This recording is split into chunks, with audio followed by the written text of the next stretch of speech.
Bonjour, je suis de retour. Comme on a vu l'autre fois, l'acte locutionnaire, perlocutionnaire et élocutionnaire. Concernant Austin, il donne importance à l'acte locutionnaire, perlocutionnaire et élocutionnaire. Mais Searle a mis l'accent généralement sur l'acte perlocutionnaire. Il ne donne pas importance à l'acte, pardon, locutionnaire ni à l'acte élocutionnaire. Aujourd'hui, on va voir d'autres informations au niveau de l'acte élocutionnaire et cela a un rapport avec les critiques faites en relation avec la confusion ou c'est-à-dire de la compréhension de ces énoncés. Au début, on a les énoncés performatifs constatifs, on a des énoncés implicites et explicites, toujours en relation avec constatif performatif. On a la réussite ou l'échec de ces énoncés ou la réalisation de ces actes. Maintenant, concernant Austin, pour dépasser les critiques et aller plus loin au niveau de sa théorie, il a ajouté d'autres informations. On va voir cela dans la leçon d'aujourd'hui. Bah, Austin a proposé une typologie des valeurs et le questionnaire. Celle-ci se compose de 5 catégories établies par le classement des verbes au moyen desquels s'expriment les actes et le questionnaire. C'est-à-dire pour dépasser les critiques et tout ce qui est en relation avec les informations passées, car pendant l'analyse, on trouve parfois une confusion, on trouve parfois le manque de quelques astuces. Maintenant, pour dépasser cela, il a proposé 5 catégories concernant classement des verbes et au niveau des actes élocutionnaires. Pas locutionnaire, pas perlocutionnaire, mais concernant les actes et locutionnaires. Car même Searle n'a pas donné importance aux actes élocutionnaires. On parle Searle, maintenant c'est aussi.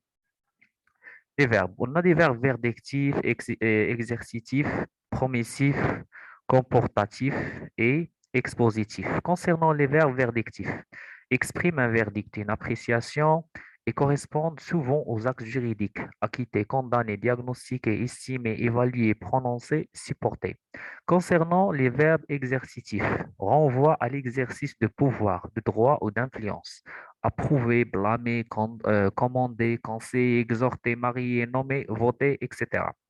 Concernant les verbes promissifs, exprime l'obligation pour le locuteur d'adopter une certaine attitude, promesse, prise en charge, engagement, manifestation d'intention, etc. Convenir de, épouser la cause, faire vœu, garantir, parier, promettre. Les verbes comportatifs renvoient aux attitudes et aux comportements sociaux, impliquent une attitude ou une réaction face à la conduite ou à la situation d'autrui. Approuver, bénir, blâmer, compatir, critiquer, déplorer, s'excuser, féliciter, mettre au défi, pardon, porter un toast, présenter ses condoléances, protester, remercier, rendre hommage, souhaiter la bienvenue.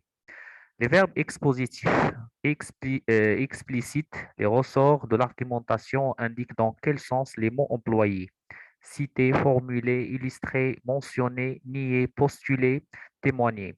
Et si vous faites attention, vous allez trouver que parfois on répète le même verbe. Par exemple, on a ici le verbe blâmer. On va trouver le verbe blâmer dans la liste des verbes exercitifs et dans même la liste des verbes, on va voir, comportatif, c'est-à-dire il y a une répétition. Il y a encore une répétition. Remarque, la typologie d'Austin est toutefois peu convaincante. S'il vous plaît, soulignez peu convaincante car de nombreux chevauchements et difficultés de classement se présentent. Certains verbes se retrouvent dans plusieurs catégories, par exemple ici on a approuvé, mais même le verbe blâmer. Conclusion, diverses critiques ont été adressées ont été adressés à la théorie d'Austin, contestant notamment la faiblesse des critères grammaticaux de description des performatifs ou de la typologie des valeurs élocutionnaires. Mais la critique principale porte incontestablement sur l'abandon de l'opposition constatif-performatif. Comme je vous ai dit au début, toujours on se base sur, d'accord, ce qui est constatif ou performatif. Ce sont les deux éléments, les deux mamelles, d'accord, qui nous orientent. Constatif performatif aurait pu être maintenu dans la théorie austinienne des actes de langage. Parmi tous les actes élocutionnaires possibles, promesses, interrogations, ordres, certaines assertions, c'est-à-dire affirmations, sont dotées d'une propriété supplémentaire et peuvent soit décrire la réalité. Ce sont les constatifs évaluables en termes de vérité ou de fausseté. Soit on a échec, réussite, ou on a vérité, fausseté, soit accomplir l'acte institutionnel qu'elle désigne. Ce sont les performatifs évaluables en termes de succès ou d'échec. Pour les personnes qui n'ont pas vu les premières vidéos, je les conseille de voir les premières vidéos. Comme ça, ils peuvent comprendre question de succès, échec ou performatif constatif. Cependant, et malgré les points faibles de son analyse, Austin pose des jalons, des repères essentiels, et c'est grâce à lui que naît la pensée pragmaticienne, c'est-à-dire il est aussi parmi les pionniers de cette pensée pragmaticienne, pragmatique. Son intérêt pour l'étude du langage ordinaire envisagé de façon positive et non plus critique, et sa dénonciation de l'illusion descriptive lui ont permis de jeter les bases de la théorie des actes de langage, laquelle sera abondamment développée et affinée par ses successeurs.